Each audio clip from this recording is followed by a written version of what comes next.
नमस्कार, मेरे YouTube channel में आप सभी का स्वागत है।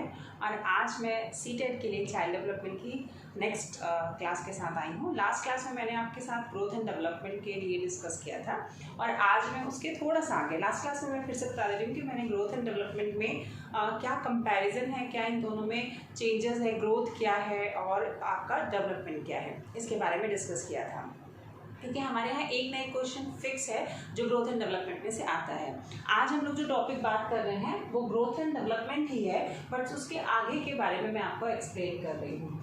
आज मैं आपको सबसे पहले फॉर्म ऑफ डेवलपमेंट बताऊंगी, इसके चरण बताऊंगी, कैसे आप पहचान सकते हो इसको, किस तरीके से इसकी अवस्थाओं को पहचाना जा सकता है, और कुछ पॉइंट्स है जो एग्जाम्स में पूछे जाते हैं, उन पॉइंट्स के बारे में आपसे डिस्कस करूँगी। ठीक है, तो अभी थोड़ा सा हम लोग बात करते हैं कि क्या क्या चीज़ है और ग्रोथ एंड डेवलपमेंट में। जैसे लास्ट क्लास में मैंने बताया था कि ग्रोथ क्या है, आपका एक्सटर्नल है क्योंकि वो दिखाई देता है, और डेवलपमेंट जो है वो इंटरनल है क्योंकि वो एक्चुअली कहना चाहिए दोनों ही हैं, इंटरनल और एक्सटर्नल, क्योंकि उसको हम लोग देख भी सकते हैं और मेज़र भी कर सकते हैं और साथ के साथ उसके परिणाम और रिजल्ट के अनुसार अनुमान भी लगा सकते हैं। ठीक है, अच्छा, जो आपकी ग्रोथ होती है और वो होती है कॉन्क्रीट होती है, जबकि आपकी डेवलपमेंट जो होती है वो एब्स्ट्रैक्ट होती है। मतलब कह सकते हैं कि वृद्धि यहाँ पे मूर्त है और विकास यहाँ पर क्या है, आपका अमूर्त है, क्योंकि विकास को हम सिर्फ समझ सकते हैं। थोड़ी सी चीज़ों को लास्ट जो बच्चे नहीं देखे हैं वो लास्ट क्लास को रिवाइज करके देख लेंगे, नहीं तो ये फिर थोड़ा सा नहीं समझ आएगा। चलो आगे देखते हैं। आज हम लोग सबसे पहले ये पॉइंट्स क्लियर कर रही हूँ, फिर मैं यहाँ पर बात करूँगी। ठीक है,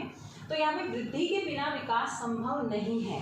इसका मतलब क्या है कि growth is not possible without development, या development is not possible without growth. दो स्टेटमेंट्स आती हैं, अब कौन सी करेक्ट है? ध्यान रखोगे कि ग्रोथ हमारी होगी तभी हम विकास कर पाएंगे।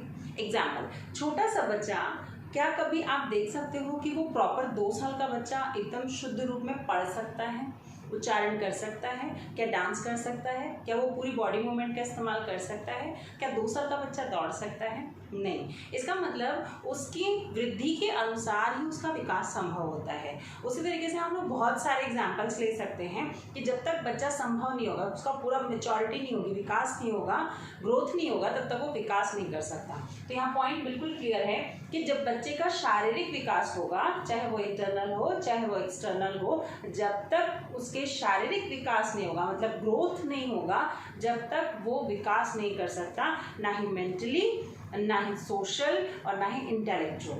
ठीक है, तो इसका मतलब हमारे पास स्टेटमेंट कौन सी करेक्ट होगी कि वृद्धि के बिना विकास संभव नहीं है।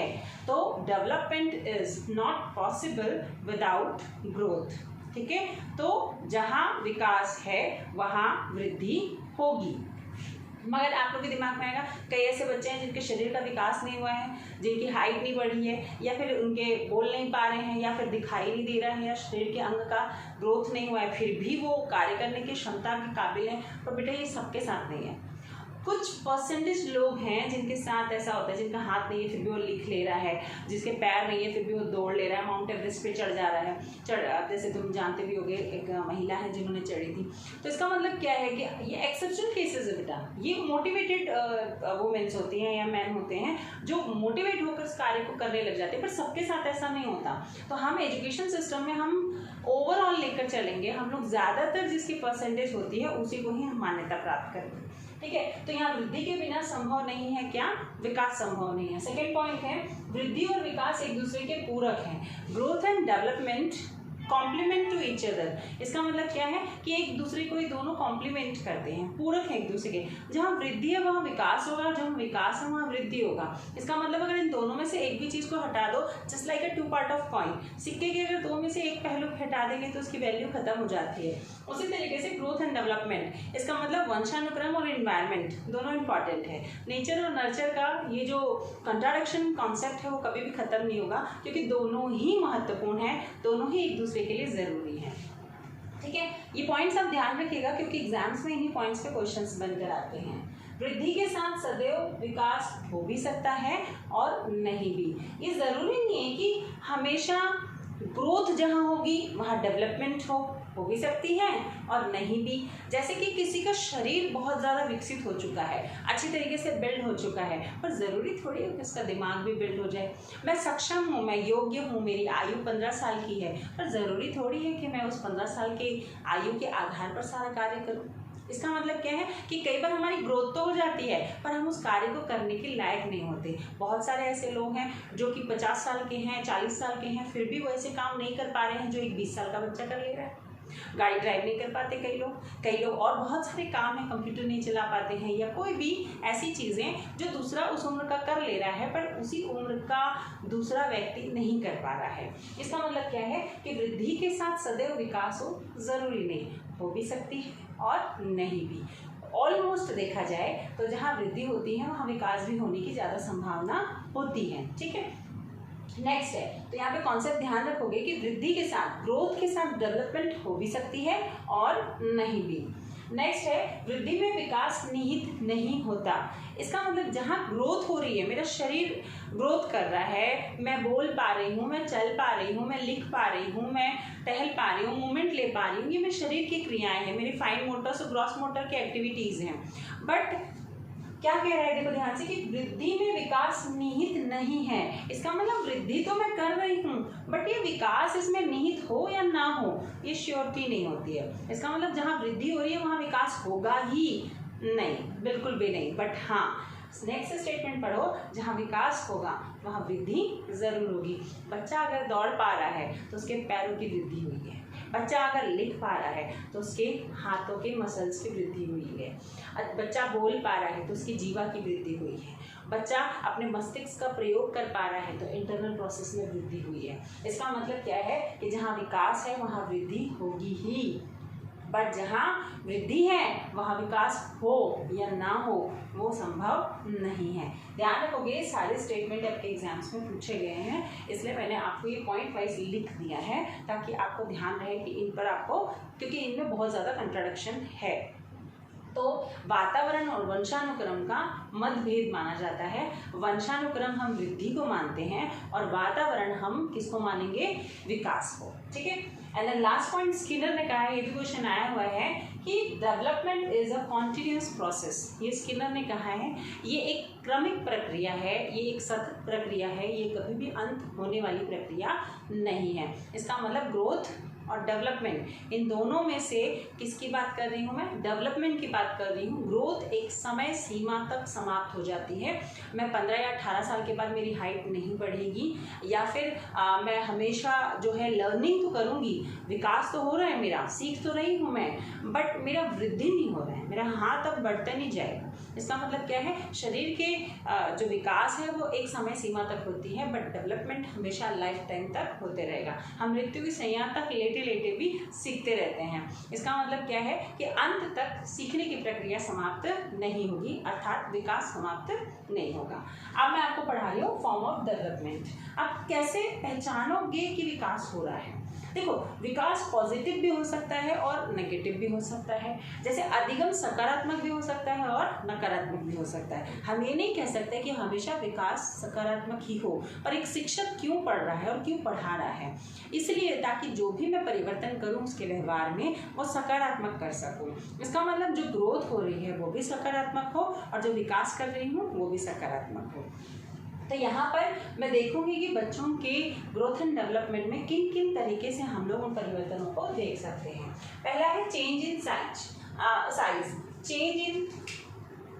चेंज इन साइज में देखेंगे तो चेंज इन साइज की जब बात करते हैं हम लोग यहाँ पर, तो यहाँ पे एक कॉन्सेप्ट है आकार में परिवर्तन। इसका मतलब जब किसी बच्चे के आकार में परिवर्तन होता है, लाइक हाइट, हेल्थ, है ना, जैसे कि फेस पर परिवर्तन आ जाना, चेहरे में परिवर्तन आना, शरीर के अंगों में परिवर्तन आ जाना, उसका शरीर गठीला हो जाना, बड़ा हो जाना, तो वो तरीके से दिख रहा है कि ग्रोथ हो रही है।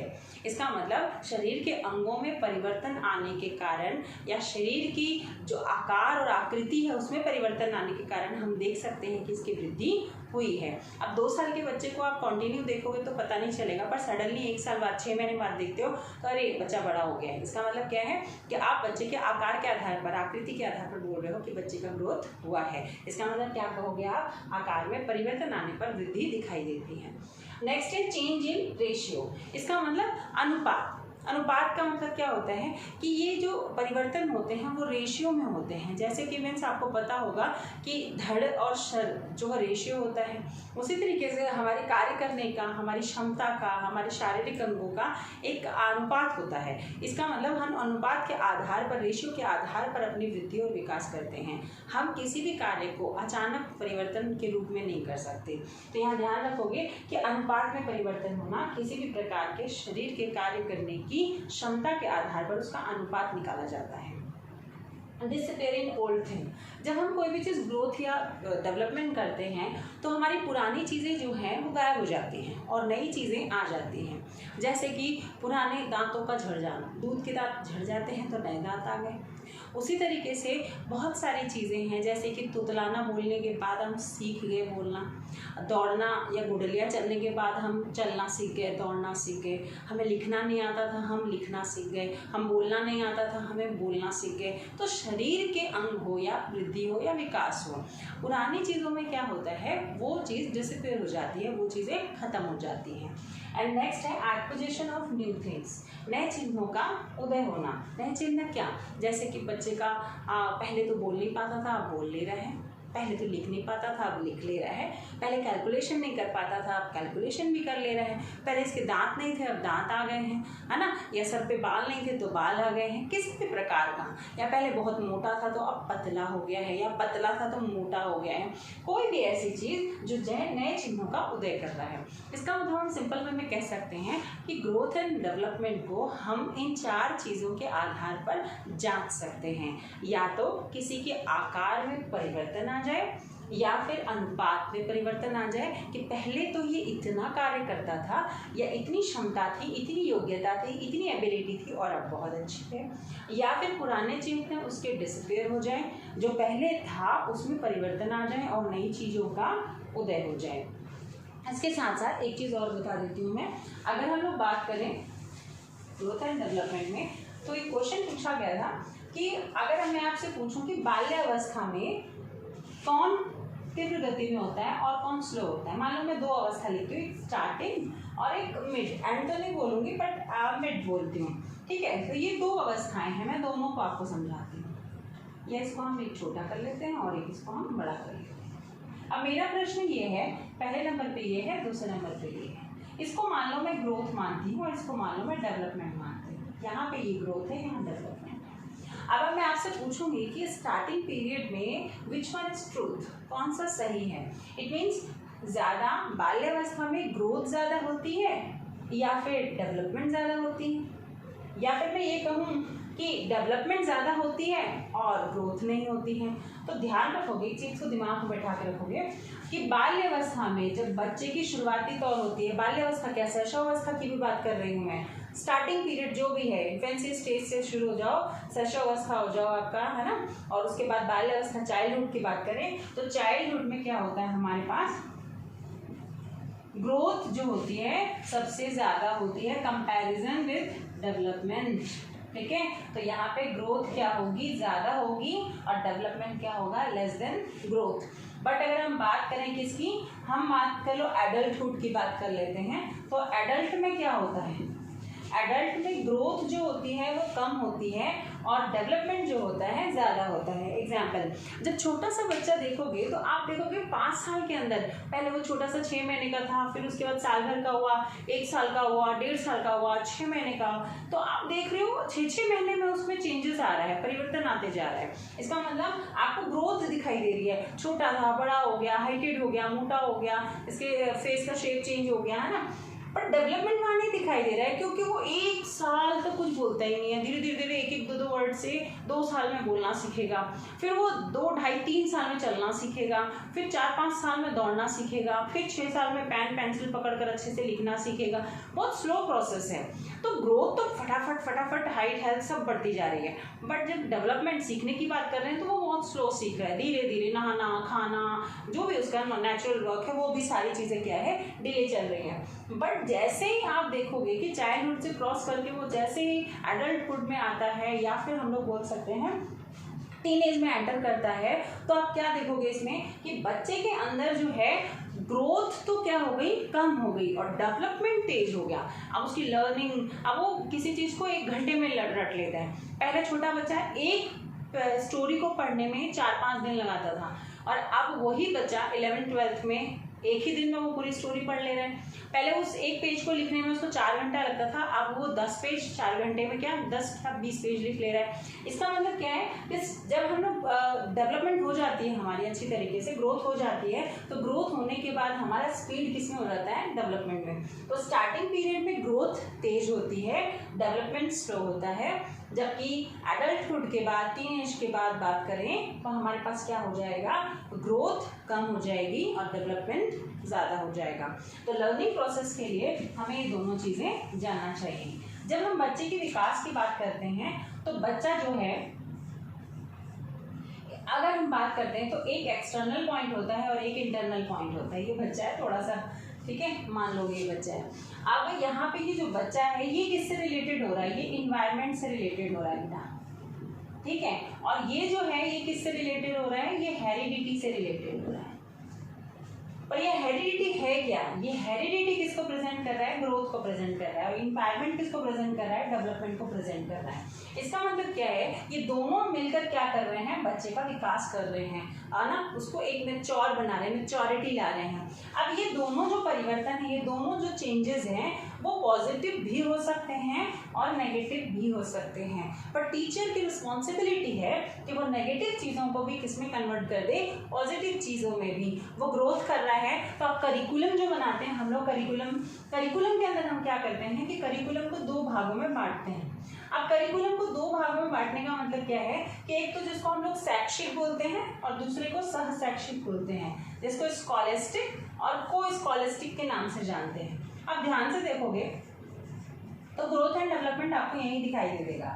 शैक्षिक स्कॉलेस्टिक का मतलब है जहाँ पे हम बच्चे का इंटेलेक्चुअल जो है प्रोसेस उसको डेवलप कर रहे हैं, कॉग्निटिव डेवलपमेंट कर रहे हैं, लैंग्वेज डेवलपमेंट कर रहे हैं, मेंटल डेवलपमेंट कर रहे हैं, इमोशन डेवलपमेंट कर रहे हैं। इसका मतलब कुल मिला के बच्चे का जो एक लर्निंग प्रोसेस है, जो उसकी स्किल्स को डेवलप कर रहे हैं।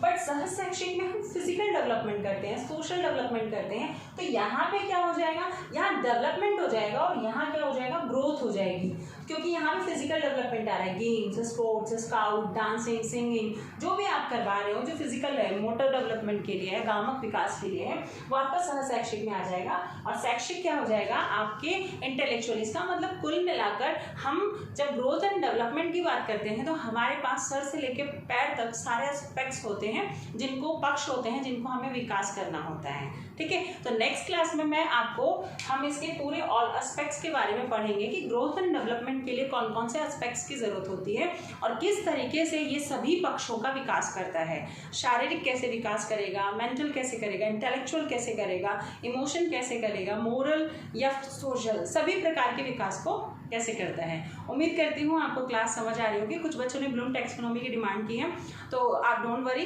ब्लूम टैक्सोनॉमी में सिस्टमैटिक प्रोसेस में चल रही हूँ, बहुत जल्दी ब्लूम टैक्सोनॉमी भी अपलोड करूँगी। नमस्कार।